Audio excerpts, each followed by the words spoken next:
Does Canada's approach to safe drinking water for First Nations concern you? Today, Joe and Sally dive into the critical debate over Ottawa's legal responsibilities, the gaps in Bill C-61, and the ongoing fight for clean water and treaty rights in Indigenous communities.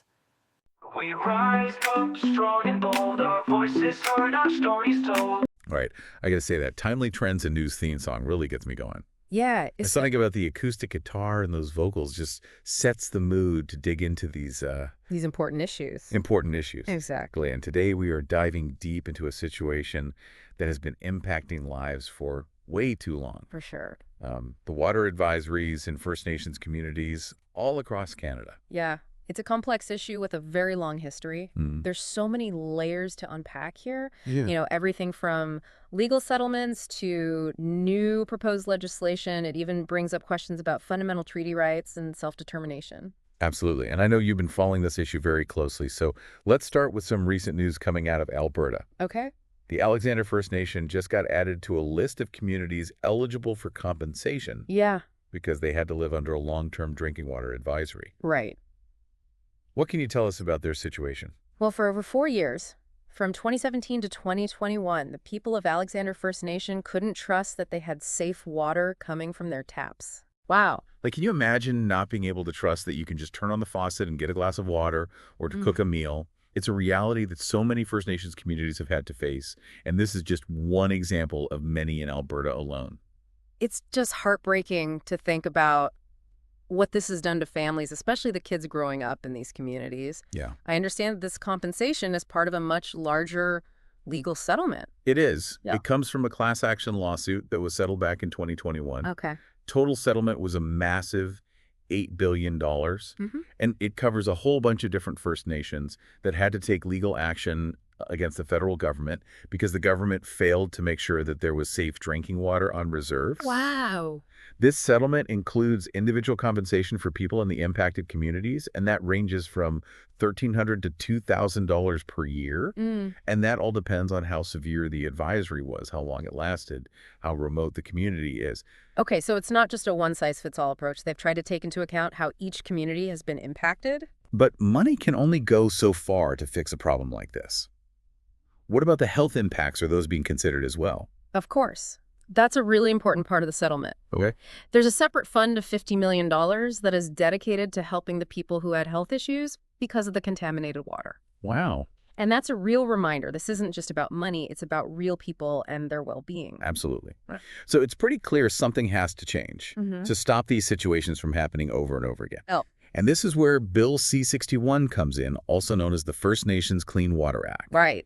Can you give us a quick overview of what this legislation is all about? So this bill, this is a really significant development.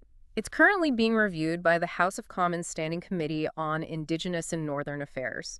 And it wants to create a strong legal framework to guarantee safe and reliable drinking water systems in First Nations communities all across the country. The goal here is to make the right to clean drinking water for First Nations the law. So we're not just reacting to problems with compensation, we're trying to find proactive solutions. It sounds like we're taking steps in the right direction. Do we know what the timeline is for this bill? Well, the committee has meetings planned to talk about the bill, and one of those meetings is coming up on November 18th of this year. Right. It will be really interesting to see how those discussions go and what kind of changes are made as the bill moves through the legislative process. This whole issue of clean water, this goes way beyond infrastructure and legislation, though, right? Yeah. It's tied to these bigger questions of treaty rights and government responsibility. That's a really important point. The treaties between the Crown and First Nations all across Canada, these include things like healthcare education, access to resources. And many people say that access to clean and safe drinking water, this is a basic part of keeping those treaty promises. It's about honoring these agreements that were made a very long time ago and upholding the rights of Indigenous peoples. And we're actually seeing this happen right now in Alberta in a really powerful way with some First Nations taking a strong stand. Right. You're talking about the Treaty 8 nations in Alberta. Exactly.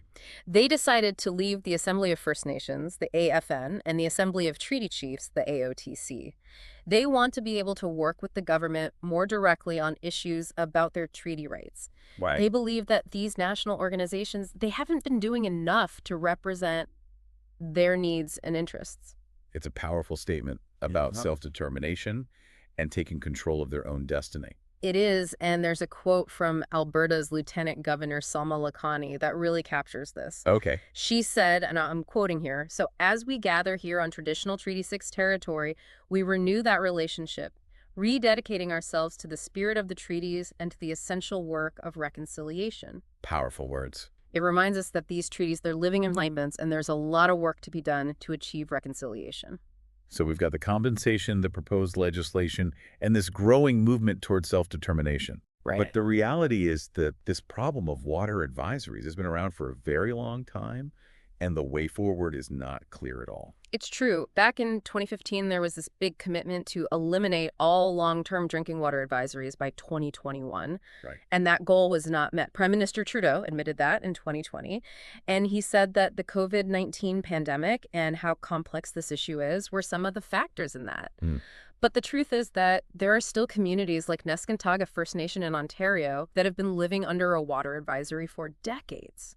Neskantaga has had an advisory since 1995. Yeah, It's hard to even imagine living under those conditions for so long. it is. And this desire for self-determination that we're seeing in Alberta, it's also shown in something else that happened recently. The Assembly of First Nations, they rejected a really big child welfare reform agreement. Yeah, you're right. That rejection of that $47.8 billion agreement, even though it was about something else, Right. it shows this theme of First Nations saying they want to govern themselves and find their own solutions. They don't want to accept agreements that don't address their needs and priorities. They're saying, we know what's best for our communities, and we want to be in charge. Exactly. Okay, so we've talked about a lot here, but let's just step back and look at the big picture. Where are things at right now? Okay. What's the status of these advisories and what's being done to move forward?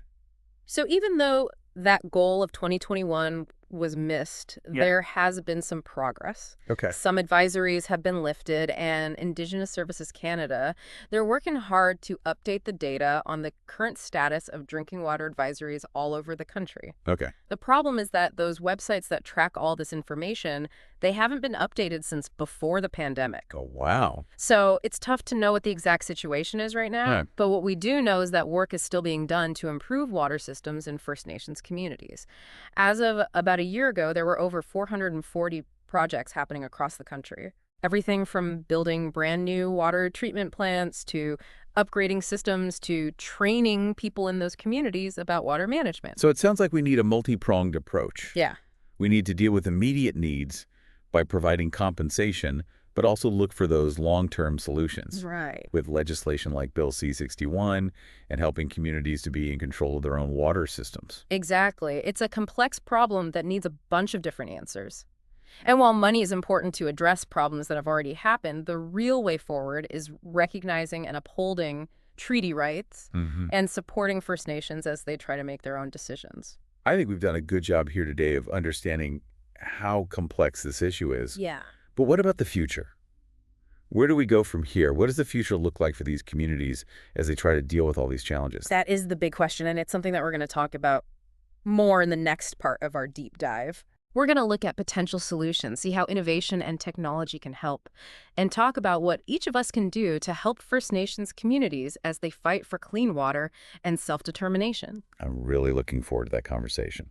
But first, we have to take a quick break.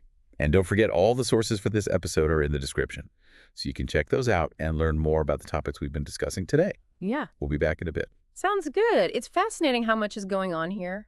You know, the legal, the political, and the social sides of this issue, they're all so connected. Yeah. It goes beyond just infrastructure and funding. Right. It's about seeing and dealing with the inequality that has been around for so long. It feels like we're seeing this moment of truth about colonialism and how it still affects Indigenous communities. Exactly. And I think these water advisories are a really strong symbol of that. It's not just a problem with pipes and stuff. It's showing us that we haven't kept our treaty promises and we don't respect Indigenous sovereignty. So where do we go from here? If we take a step back and look at the big picture, what's the future for these communities as they try to deal with all of this? That's the question, isn't it? Yeah. The future really depends on a few key things. First, that Bill C-61 has to work. If it's passed and actually does what it's supposed to do, this law could create a better and fairer system for getting clean water to First Nations communities all across Canada. Okay. But it's not a perfect solution. Yeah. There are still some challenges ahead. You're saying that even if we get the law right, there's still practical problems. Like, how do you actually build and take care of these water systems, especially in those faraway communities where it's hard to get to and things cost a lot? That's exactly it. You can pass a law, but it's a whole other thing to actually make it real out in the world. That's going to take a lot of work from the government, both in terms of money and actually getting things done. Right. We got to make sure there's enough money to fund these projects for a long time. We got to train people in those communities so they can run these systems themselves over time. And we need to figure out what's causing the problem, not just try to fix what we see on the surface. And that's where the whole idea of self-determination is so important, right? Yes. First Nations communities need to be able to take charge of their water, from designing and building the systems to running and fixing them. Okay. And this takes more than just giving them money. It's about teaching them and sharing what we know and making sure they have a say in the decisions that affect them. We need to stop acting like we know what's best for them and start working with them as real partners. Exactly. And the cool thing is that this is starting to happen already. We're seeing more and more First Nations communities leading the way in finding new and smart ways to manage water that fit their own specific needs and their culture. Can you give us some examples of what these new approaches actually look like? What's happening out there in these communities? Sure, some communities are finding ways to combine old traditions with new technology. They're looking back at how their ancestors used to manage water and using that knowledge to solve today's problems. Interesting. Others are using renewable energy sources like solar or wind power to run their water systems. That makes sense. So they're not relying on fossil fuels and they're being more environmentally friendly. And then there's this growing trend of getting the whole community involved in watching over and managing the water. They're training local people and giving them the power to make sure their water is safe. That sounds really empowering. Yeah. It sounds like there's hope and a sense that they can make a difference. There is. It's about taking back control and building a future where clean water isn't just something they hope for, it's a reality for everyone. And that's powerful. It is. Yeah. So all of us who are listening to this right now, what can we do to help First Nations communities in their fight for clean water and to make their own decisions? Yeah. What can we do to be allies in this? That is such a great question and something we should all be thinking about. There are so many things you can do to help even if you don't live in a community directly affected by these advisories. For starters, just stay informed about the issues. Read the documents we've linked in the description, follow the news from Indigenous sources, learn about the history of all of this. The more we know about the situation, the better we can help. We need to do our own research and not expect Indigenous people to always be the ones teaching us. Right, and once you learn something, share it. Tell other people about it. Talk to your friends and family, post about these issues online, and raise awareness in your community. So just spreading the word can actually be a big help. It really can. And you can support the Indigenous organizations that are working directly on these issues. Okay. There are amazing groups all over the country who are doing great work to bring clean water and self-determination to these communities. Donate to them, volunteer your time, or even just tell other people about what they're doing. So it's not just talk. We need to take action and support the people who are making a difference. Exactly. Yeah. And don't forget about your elected officials. Write to them, call them, send them letters, and let them know that this is important to you. Tell them you want them to make this a priority. Encourage them to support laws and policies that protect treaty rights and help Indigenous people govern themselves. Every single message makes a difference. It's a good reminder that this isn't just a problem for Indigenous communities to fix. It's something we all need to work on together, whether we do something big or small. And there's this quote from Chief Bobby Cameron of the Federation of Sovereign Indigenous Nations that really sums this up. Okay. He said, "We all have a role to play in ensuring that everyone has access to clean drinking water, as it is a fundamental human right." Powerful. So while there has been some progress, it's clear that there's still a lot to do. What are some of the biggest challenges that we still need to overcome to make real change happen? Well, one of the biggest challenges is getting enough money to pay for all the water systems that First Nations communities need. The way we do things now, it's just not enough. We need a plan for the long term that understands each community's unique needs and makes sure they have the resources to build and maintain these systems in a way that will last. So besides money, are there other roadblocks that we need to get rid of to really see things improve? Absolutely. The way the government is set up can cause a lot of delays for these projects. Communities often run into problems trying to get the money and expertise they need. Right. We need to make those processes easier and make sure that First Nations communities are part of the decision-making every step of the way. We have to recognize their knowledge and their right to govern themselves. Which brings us back to what we were talking about before, about not imposing solutions on them, but letting them decide what's best for themselves. Exactly. It's about trusting them and supporting them as they come up with their own solutions. So we've talked about money and bureaucracy, but we also have to think about the people. How do we make sure that the knowledge and skills to run these water systems stay within the communities themselves? How do we build something that will last? That's so important. We need to invest in training and education programs that teach people in these communities how to manage their own water systems for the future. Right. And I'm not just talking about technical skills for people who run the plants. I mean, teaching everyone in the community how to conserve water and protect it for generations to come. So it's about creating something that will last? Yes, where they pass down what they know to the next generation, and the community has the power to take care of this valuable resource.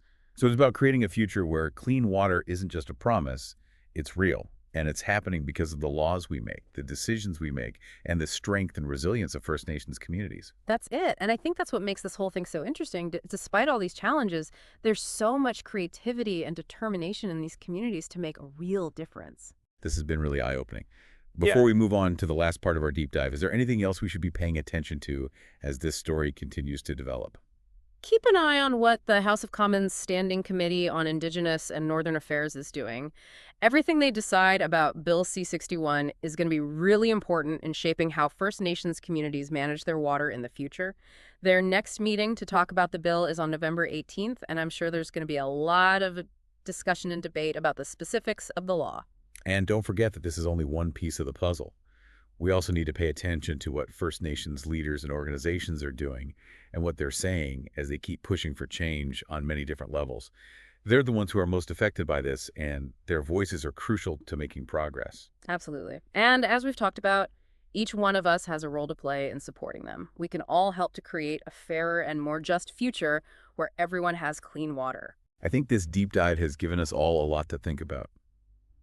I'm sure our listeners have a lot to process too. We'll continue this conversation in the last part of our episode. We'll look at some possible solutions in more detail and think about what the future might hold for these communities. As we learn more about this whole situation, it's amazing to see all the creativity and determination in these First Nations communities, even with all these huge challenges. Yeah, they're not just waiting around for the government to do something. They're taking charge and deciding what their future looks like when it comes to water. And what's really interesting is they're not starting from nothing. These communities have so much knowledge and expertise from their ancestors. Right. It's about taking that ancient wisdom and combining it with modern technology to come up with solutions that actually work and will last in their unique situations. Earlier, you mentioned a few of those creative approaches, like using traditional ecological knowledge, exploring things like solar and wind power, and setting up programs where the community keeps an eye on the water quality. It's more than just building pipes and treatment plants, right? It is. It's about respecting and using Indigenous knowledge systems. So where do we go from here? Right. What do we need to focus on to make sure First Nations communities get clean water and the right to make their own decisions? How do we turn these good ideas into something real that works for everyone? Okay, well, first things first, we have to put a lot of money into building water systems in these communities, and we have to keep putting money in for the long term. This means more than just giving them a little bit of money here and there. Right. We need a solid plan that makes sure every single community has what they need to build and maintain these water systems so they work for years to come. But like we said before, money isn't the only thing. Yeah. We also have to teach people in these communities and give them the skills to run these systems themselves. We talked about training programs for operators and technicians and everyone else in the community. Exactly. We have to teach people how to become caretakers of their water. And that brings up something else that's important: technology. Technology. How can technology help us achieve these goals? We hear so much about all the new things we can do with technology, but how can we use it to really benefit these communities? Technology can be used to check the quality of water and make the systems that treat and deliver water much more efficient. Okay. Imagine sensors that can tell us instantly what the water quality is, so communities can quickly spot problems and fix them. And it's important that everyone in the community can easily see that data, not just government officials. You got it. It's about giving the people who need clean water the power to control it. Technology can also help communities share what they know and learn from each other. Right. It's not just about the fancy gadgets, it's about who uses them and how they're used. We don't want technology to just reinforce the same old power imbalances, right? Exactly. This deep dive has really shown us how complicated the clean water crisis is for First Nations communities. It has. We've talked about legal settlements and new laws like Bill C-61 and how important treaty rights are, and the growing movement for self-determination. It's clear that everyone deserves clean water, and it's time to do something about it. So before we finish up today, I want to leave our listeners with a question. How can we stop just reacting to problems and actually create a future where every First Nations community has safe and reliable drinking water systems that they manage using their own knowledge and expertise? This isn't just someone else's problem. It's a responsibility we all share, and it's time to act. This has been a really eye-opening conversation. And for those listening, all the sources we use for this episode are in the description so you can learn more on your own. If you found this episode interesting, please like it, share it with your friends, and subscribe to Timely Trends and News for more deep dives into important issues. Thanks for listening. Until next time, keep learning, keep asking questions, and keep working towards a better future for everyone. Thank you for joining us today on Timely Trends and News. As we wrap up, I'd like to share that the photo shown has been enhanced using AI tools for better clarity and presentation. To stay authentic, the original photo is also included so you can see the unedited version. Your support means the world to us. Please like, share, and subscribe to stay connected. Until next time, take care and be kind to one another.